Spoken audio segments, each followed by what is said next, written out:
the probably the one of the best things happened to us was getting Jeff Seiler in there full time. Yeah. Let's talk about that. So, how do we meet Jeff? And Jeff's a unique guy in itself. Jeff deserves his camera time as well as anybody else. So, he's old. I mean, been in the industry for 50 years. Mm-hmm. If you got a boat going to Europe, he certifies it. Right. Now, where'd you guys meet? We probably met in Ibex. Okay. And we'd have just been walking around. Mm-hmm. I would have asked a vendor, I needed something drawn. Mm-hmm. Who's the guy? And I said, who's the guy? I need a draftsman. There's the who again. And there's a who. Yeah. And somehow I got a hold of Jeff. At the time, he was director of engineering at Wellcraft. Working with Dave. Or working with Dave. Now, they worked at the same time. They worked at the same time. Dave Travis was Dave was at Wellcraft 28 years. He was running Plant 1, the big plant. This would have been 98. Mm-hmm. And I got Jeff's name. And he came up, we visited, we liked each other. I had my napkin drawing. Mm-hmm. Pencil CAD, yeah. Yeah, pencil CAD. and he drew it in he was actually drawing in the computer at that time. Can you imagine what a 1998 PC looked like? Oh, wow, yeah. Yeah. I bet it had an old video card in it. Well, like a brick. You, Jeff, and I, we all agree that any computer at any cycle of your life that's worth its weight, it costs $3,500. It doesn't matter. Yeah, the value is perpetual to the $3,500 value, yeah. Yes, absolutely right. You build a heavy CAD machine is today, it's $3,500. Yep. But anyway, it was, so that's where we met. Mm. And off and on, we worked together. He went off, did Canyon Bay, did different stuff. What really brought us all together was 2008, the financial crisis. Yeah. He didn't have a place to work. Dave didn't have a place to work. They're both all out of jobs. Yeah. And although I didn't have the money,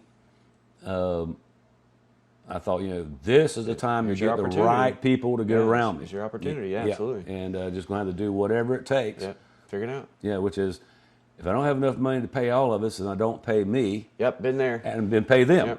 Yep. And so that's when Dave and Jeff joined the team, and those are the people the team needed. Right. And then you showed up. Yeah. And now Joe's showed up. So I think it's the team is there. Yeah. The right people. Everybody, what they do has got to be a lot smarter than me. Yeah, absolutely. You're smarter than me in what you do, and Joe's smarter in what he does. Jeff, Dave, everybody. Yeah. All I got to do is know enough to be able to follow along when you tell me what we're doing. And I think I had conversations with folks just this week about learning to be an executive. It's hard, especially when you're a doer, especially when you've practiced the how so many years of your life. And the trust that's necessary to do that. To back up, be that generalist and listen. Yeah, you just and then also to not wear the tag of the the person who directs and delegates but doesn't get their hands dirty. It's really difficult sometimes not to get your hands dirty. Yeah. If you care about your people and what you're doing, if you're passionate, you're going to catch yourself going, am I really the best person to be doing this particular thing? So that's interesting to me. But so. Now we got the team, and we're in we've expanded the factory multiple times now. We've got, it's 08. Yeah. And we start building, we start bringing out, we have some V-hull molds. Mm-hmm. We start bringing those back out, build new decks for them. Right. And those first Seaborns would have went into the marketplace about when, you think? 2010. I think I'm supposed to tell you, but I don't remember. Yeah, about then, yeah. So 2010, first ones comes out, and the first ones that came out were the NX. Is that correct? Actually, the NX was it was the NXs, and then they started as Sundances, and they started as Sundances, and begat the $30,000 for a Sundance. Yep. So we flip over to Seaborn. Seaborn, right? And then we bring in the SV series. Okay. So that's a 17, 19, 21, 23. Mm-hmm. bay boats, great running hulls. Sure. They were good boats. That's then when Jeff kind of puts his hand up and says, let's build stepped hulls. Gotcha. And I'm, okay, I like it, keep talking. And that's when we bring out the FX bay boats. Right, and that was the 25, which is 25 still the flagship of that. Oh man, and what an awesome boat! It is, and you get a lot of people who don't, And it was what do they say when it's just kind of hanging there, nobody really seeing it yet. And then it's sleeping, and it's like, man, that boat's, it's going to come on. Yeah, it's a hybrid, and what people that I think struggle with, is if you don't know what you're looking at, and you're not in the industry, or you haven't been, if you didn't grow up, pushing sailboats underneath bridges. Yeah. The boats have a pointy stern, they have a flat back, and they all look the same. There's no discernible difference to the untrained person. So what was the concept behind what made it different? Why was that FX25 the aha, the eureka, Well, the first thing was the stepped hull. We were really the first production builder to do stepped hulls, true stepped hulls. Now Jeff's going to argue with it. He's going to say they did it back in Egypt or somewhere. But anyway, out of Papyrus. Yeah. But the race boats, high-end builders, but for production builders. There was a few guys that were kind of doing it, but they weren't aggressive steps. They weren't, true, what I call a true step. Right. And part of it was, its efficiency. Well, if you remember right about that time, gas spiked up. Yeah. We was back up to that $3-4 a gallon. Well, that was the time when, you could go by the car lot and you could see, buy this truck and we'll give you this car. Buy a Nissan Titan and we'll give you a Versa. Yeah. Yeah, and they, in some places that even try to put the Versa in the back of the truck, and it was, So it was an interesting time. So we said, okay, it's efficiency, so it's fuel efficient. Well, the reverse of fuel efficient is it's faster. Sure. That's why the race boats are got steps. So, the trick is you got to get it right. Yeah. So we did a single step on the FX25 that was right. Did that tumble home transom, give that really nice look. There's not many people will do a tumble home transom. Right. It makes pulling the boat out of the mold. Right. Yeah, I mean, she's got to really roll out. She's got to, just right. What was so neat about that one to me was kind of when I was at that stage, I was still a contractor, and when I remembered seeing that first photograph of that FX25 just in that turn, and it's the iconic photo for that model. It's like if there's a moment in time where I could go, okay, things changed right there. Yeah. What's interesting to me, and what's probably interesting to anybody who might watch this, is that who took the photo? You took the photo. Yeah. Right. So among the other million things that we've done, you've taught yourself how to do photography as well. Right. Okay. So I'm probably on a ladder strapped to the back of a boat with a Nikon D3, or whatever it is, and I'm out there shooting, just laying out. Yeah. Now, just because I got to ask, did you ever drop a camera in the water?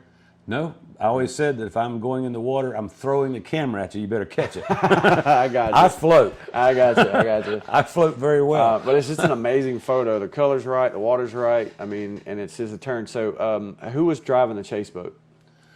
Probably a lot of times it was Dad. Sometimes it'd be one of the guys from the Yamaha companies or Mercury. The reps. Yeah. The reason why I ask is. We've done a few of those. We've done a few of those together, and on that one, the photo shoot. I built a boat with a Yamaha 300. I built a boat with a Mercury 300. Took them both to Hickory Bluff Marina, and then had both engine engineers who do all the engine. Our engine come. So it was Jarrett Young and Steve Schroeder, and they didn't know they were going to both be there. Now they know each other because they've both been, product engineers all their life. And they probably worked with each other at some other company. Oh yeah, well, Jared had been at Mercury, so they all knew each other. So we said we got to do 2 prop tests. We need to get these boats Okay, Get the wheel. Now it's on. Mm-hmm. Oh yeah, they want to see who can get it to run. Who can run it the Yeah, a fastest? little friendly competition at the boat ramp. Yeah, Yep, yep. And at one point I catch Steve over there, and he's digging out, and I said, "What do you got?" He said, "I got a thrust washer that's been milled. It got a couple mills off the face. It tightens up that gap." Yeah. And so I said, "What's it going to be worth?" He said, "Maybe a half mile an hour." And that matters when you're betting. Yeah, absolutely. Yeah. Yeah. Yeah. Who could break 62? Yeah, right. And it was just a fantastic photo. So yeah, during that shoot, I was just hanging with the guys with my camera as they're horsing around the boats, and I'm shooting from boat to boat. So the thing that was interesting to me about that was, talking about that, kind of getting your hands dirty again, learning a whole new skill in order to accomplish, something that might have had a deficiency, or at some point somebody might have had to. How much would it have cost to hire a person to chase that boat and take that photo? Oh, $1,000. $1,000 easy. And we were doing it 10, 15 times a year. Yeah. And then doing my own brochures. Yeah. And having to learn page making. I was going to get there too. I was I was geez. going to say, for the record, if anybody watching this, Wally Bell was the person who taught me to use Quark, which I still dislike, by the way. Thank you. Yeah. All right. Quark, there's a reason why it's called Quark. Okay, because anger is not as marketable. Yeah. Right. Okay, so the boat, so it's got a sport fish back end, which means you can access the transom, you can work off the back, you can catch sport fish, and it's got enough room to play around in there. There's the space, but then up front you've got a hybrid, almost center console type approach with I don't want to say like a half lounge, but it's a shallower lounge area, which we call the U lounge, and then up front of that you have a gigantic casting deck. Yeah. So that in and of itself, there wasn't a boat like that at that particular time. There was not a boat like that. And so it becomes this, in my mind, like I see, there's always a guy who comes in and they want to look at that one, or they want to look at it this, and they look at that one, and it is kind of the Rolls Royce of the whole thing. It's got every bell and every whistle, right. And somebody just can't quite get there monetarily, and you just see they're like, that's the one I want, but right. I just can't make that happen. And I get that, and that is what is so incredible about that boat is if when I was a kid, I remember people having pictures of Trans Ams, and I'm thinking about Wally Bell as a kid at the same time I am, and he's hanging posters on the wall. He's going to hang a poster of the FX25 because that's the boat he's going to want. You know what I mean? There it is right there. Yeah.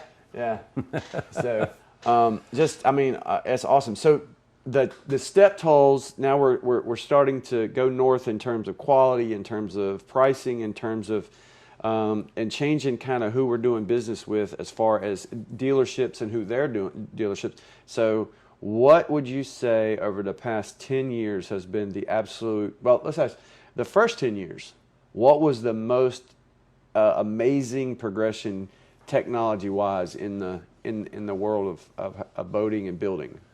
In that first 10 years, it was migrating from roll edge spatter painted boats to full liner boats. Okay, and now, just so folks who might not know, so there's a full liner, means that there's a part boat. It comes all the way to the floor. Right. Right. Yeah. Yeah. So when you're capping or decking, you're building in the floor that everybody's going to stand on. So what was the first model that had that? Do you remember? SV17. SV17. Okay. Yep. And then backing up just a second, because I think it's really important, but I'll get back to tech in a second. I don't know what just spawned this in my head. I loved how the first models, and this happens with everybody's family and every family business, the first models for the first catalogs, for the first online stores. Got your kids on. All your kids are on there, yeah. So your kids have grown up to either now love boats or hate them. Which one is it? Or somewhere in between? They love them. I remember Lindsay, the oldest one, saying one time, "When do I get to run something other than the K16?" I get to do the K16 every year, as if you can run the boat. Right. So now, as far as that kind of translating into when you're talking about doing your own brochures, and then you're moving into newer tech, just so people could understand a little bit deeper about Wally Bell. Wally Bell also built his first website. Yeah. So, and that was pretty pitiful. Hey, we're not going to talk about, hey, you did it, it was functional, and you got. I bought a book called HTML in 7 days. Hey, And it probably took you 21? Yeah. Okay, Yeah. that's fair. So, now changes in process. So now we're taking better photographs. We're showing what the boats are capable of. We're improving their capacities. We're improving their appeal to a wider market. And now we've looked at no longer doing rolled edge and no longer doing splatter paints. And now we're into, say, the 2000 era. What do you think the biggest change in technology that you've seen, from, say, 2000 to 2010, what was the thing? That was a transition where we went from 2-stroke to 4-stroke pretty much overnight. That's right, yeah. And all of a sudden, engines were heavier. Right. And all of a sudden, everybody had to redesign their boat. Gotcha. It's a kind of a forced compliance thing, too. Yeah, it was like it just, boy, that engine is quiet, yeah. Right. I can't get my bow down. Yeah. She's just not running the way she's run. So everybody had to start do it. And we all needed to anyway because, so we're all redesigning hulls. A lot of times you can take the same hull and just tweak it. Mm-hmm. Sure. Or a deck, yeah. Yeah. And so everybody's tweaking hulls. And ABYC says, we'd like everybody to be able to have a cover over the fuel tank so you can remove the fuel tank out of a center console. Mm-hmm. Okay, well, we're redoing the deck anyway, so let's do that. So this is more of a, journeyman work here. This is not new, latest and greatest. This is just, or it is, but we're saying, okay, we're moving into the new era. Mm-hmm. And the new era is 4-stroke. And the new era is we're going to be a higher fit and finish. And we're going to be more marketable. Mm-hmm. And we're going to be more user-friendly as maintenance. The boats are getting more complicated. Mm-hmm. And then the next leap is going into the electronic world. Right. And, if, 20 years ago you'd tell me, okay, your boat's going to have radar that you can power with less than 5 amps and see birds at 5-6 miles. Yeah, long way. Yeah. And you're going to have 2 multifunction displays, 16-inch or 12-inch, that are talking to each other, talking to a FLIR camera, 2 different kinds of transducers with a Wi-Fi access to handhelds. And with Wi-Fi access, a boat network. You can run it on your phone. Your steering is now electronic. Your controls are electronic. They're all talking together. They're talking to the motor. Motor's talking to all these systems. You see the inside of the boats now. Yeah. So, but on that, so let's. And that was amazing to me, and to watch it just unfold. Yeah. And it went literally from 8 years ago. It was just kind of starting. Yeah. To just. Boom. It's there now. It's there, and it's there. It's mature, and if you don't have it, you're not playing. Yeah, you're not a player, and I think about that in terms of folks wanting to get into the industry. And if there's somebody who had the ability to be able to come and call on someone who's got your level of experience, and think about someone who's a younger person interested in either building, working those internal systems, they almost have to be a consummate generalist. Yeah. But then they also have to have a level of technical proficiency, and not just in using software or using devices. There's an electrical side, and I think the barriers to entry now are probably as tall as they've ever been. Yeah. The only new companies we see coming out are not Wally out there deciding he's going to build some boats. Right. It's some guy that sold his company. Right, and now he's got some money to play with. And he's got some money to play with. He's got a passion. He's been out of the business for 5 years. He's satisfied as no compete. Yeah. He's got a back pocket full of money, and he says, I'm going to build me a nice center console line. Got it. But thinking about that now, I'm less about guys coming in trying to establish new factories and new brands. I'm thinking about what we were talking about earlier, where we've got we've got younger eyeballs and enticement of them coming into the industry to be the service tech for the multifunction displays, to be the radar tech guy, and to be the guys and gals who are 5 years ahead of where this thing's going. That's one of the things that I guess from looking down the road, which is a question. Oh, that's going to be big. Yeah. So, but then what? If you had to future see and say, okay, if I'm looking forward, where is it going to be 20 years from now? What does it look like? It's we'll be printing our boats. Yeah, 3D printed. Absolutely, I agree with that 100%. Yep. It's they will be electric. Yep. They will be fully electronic integrated. They're getting the battery packs down now. They've got a 200 horsepower electric engine now. Yeah. Battery range is an issue, but in 5 years that'll be solved. That won't be an issue. Yeah. Yeah.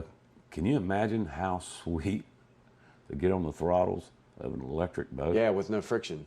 Oh man. Yeah. Instant torque. Now, for the record, I got to say, the fastest boat I'd ever been on was in terms of pickup, and I'm limited to just the boats that we see at shows, and the competitors' boats that I've looked at, and ours, of course, is the LX24 with the Hondas on it. I did look at Dave during that test run, and I said, "That's enough. I'm good. I don't need you to do that ever again. I'm totally satisfied with that moment." And that would, and electric engines would make that look like it was lumbering out of the hole. Yeah. The biggest thing is going to be staying hooked up with the props. Yeah. And it's funny how.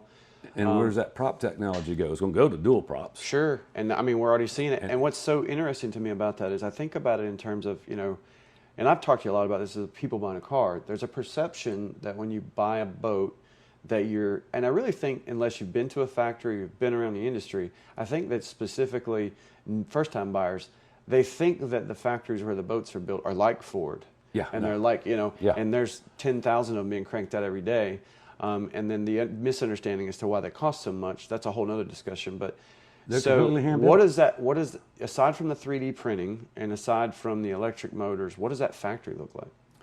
It's the 3D printers, changes lamination quite a bit. Yeah.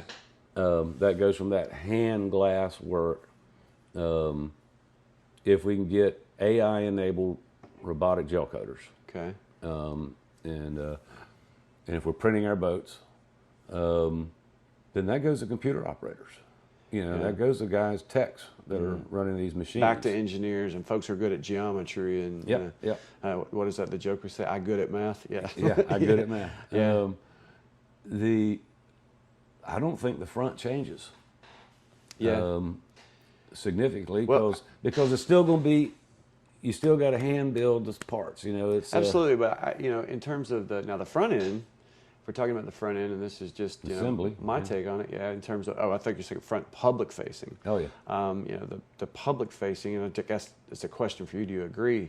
How long is it before buying boats is like Carvana? I don't know.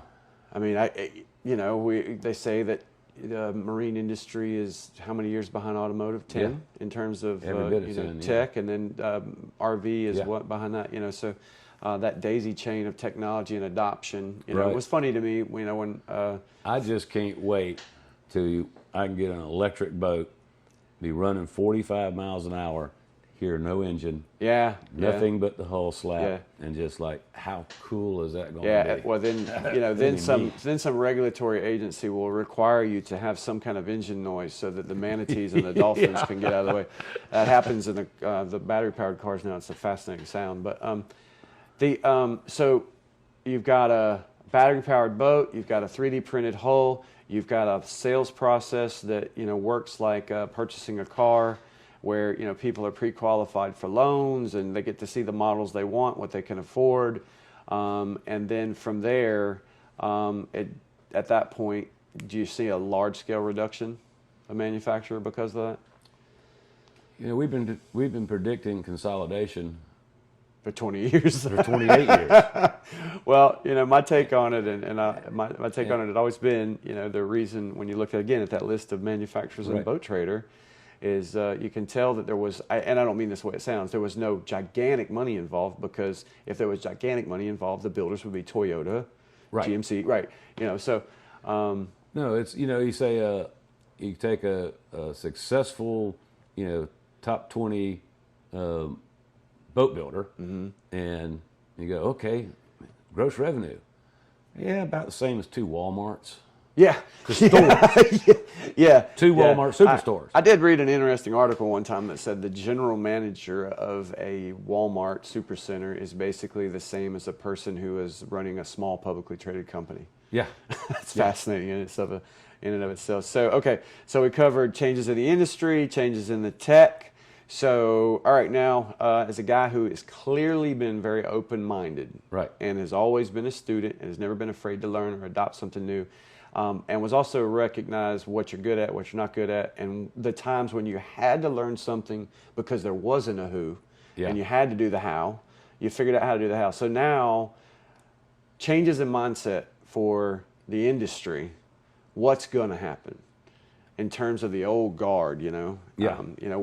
The folks who are kind of hanging on to some of those old processes and those old practices, how does that look for them?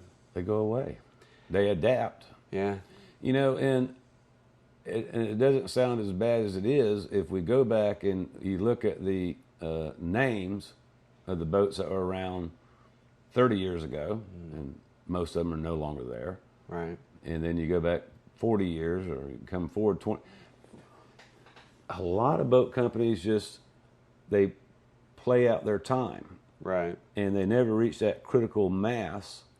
They're a nice boat company, but the old guys kind of find time to retire, and it just kind of got it. So I've reached my yep. Again, on the 1 to 10 scale, I'm at an 8, and I'm comfortable at an 8, and I don't want to go to 9 or 10. And at the end of it, it's just okay. It's done. Yeah, so close her up. Lack of innovation. I've innovated as far as I'm going to innovate. Now you can either replace me with and they don't have enough critical mass. They don't have big enough sales to be bought. Got it. So they just kind of, or the kids take it over and say, yeah, we ain't gonna call it that no more. We're gonna make something else. We're not making what you made, Daddy. We're making something different. Right. And we see a lot of that up in the Carolinas. Mm-hmm. Yeah, sure. That was fascinating to me, just the geography of how many boat companies were literally within throwing distance of each other. You could walk outside. Yeah. And, if you take your 15-minute break, you could probably go outside and see 2,400 people who are responsible. You take us and Robalo, and we're the southern perimeter. And you take Sea Hunt, and he's the northern perimeter, and you got pretty much all the center console boats built in that group. Right. In that area. Got it. Well, I mean, it's fascinating to me, the whole thing, from cradle to grave and from any industry, not just this one. So in terms of, you've definitely, over the past few years, you're going to understand how this sounds, but I want to frame it correctly for anybody who might be watching. You've taken a step back from the day-to-day operations, which, again, I absolutely, listen, a lot of people might hear that and they go, oh, no, I applaud that. I think that they call that success. Now... Well, there's things I don't have to do anymore. Yeah. Well, that was where I was going. So the things you don't have to do now, you get more time to actually look at the business now and look at the industry as opposed to running it and standing in it. And, it was you've heard me say it, everybody. Yeah. Well, I never have to do that again. Yeah. Yeah. Oh, brochure? Never have to do that again. Yeah.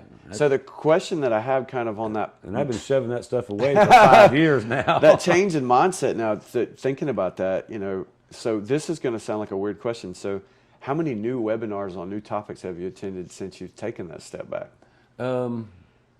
It's more on financial management. Yeah, sure. And then... the company's growing. It's getting bigger. We are getting into tax liabilities. So you're prepping for a new level of game. A new level of game. So it's you start buying the books. Yeah. Again. So today, it's what is today? It's the 18th of March on 2022. So you got a book you're reading today. Kind of memorialize all this. Yeah, it was it's financial planning for transitioning businesses. Okay. And it's sounds like a textbook. It's dry. It's dry. So now let's let everybody know. So you and I did have an interesting conversation yesterday. Was your subscription ran out? Not intentionally. It will be renewed to what? The Economist. Economist. Okay, yeah. So that's like the normal read, right? That's the daily reader. All right, and then all right. Oh, so, I feel like I don't know what's going on in the world. Yeah. So as far as all the boats and all the stuff, now we know about the wood stuff. What are we doing now personally? Now that we got, because people function on three concepts: Yeah. time, health, and money. Yeah. All right. So we're getting healthier. We got a little bit more time. So what's I think life? everybody thinks that, even our professional remodelers. Yeah. We built all these workshops and the pavilions and the bungalow she And this is shed. fun for you. Like This is a ball. absolutely right. Yeah. It's and now we built the new screen porch. We're building the. Now you guys, I gotta ask. This is just because you Well- lose most of the time. All the time. Okay, all right. And the other thing, you made a decision without me, Oh yeah. Okay, and I don't like your that decision. one. Got that one. Yeah. You kind of didn't know how to check on that. Got that one. So let's talk about grandkids. We Yep. got several grandkids now. Yep. And 4. 4, and so we got grandkids now. We got family members now, and we're getting to the point to where and I'm not going to date your life. You're going to date your life, but I'm going to say, okay. So if you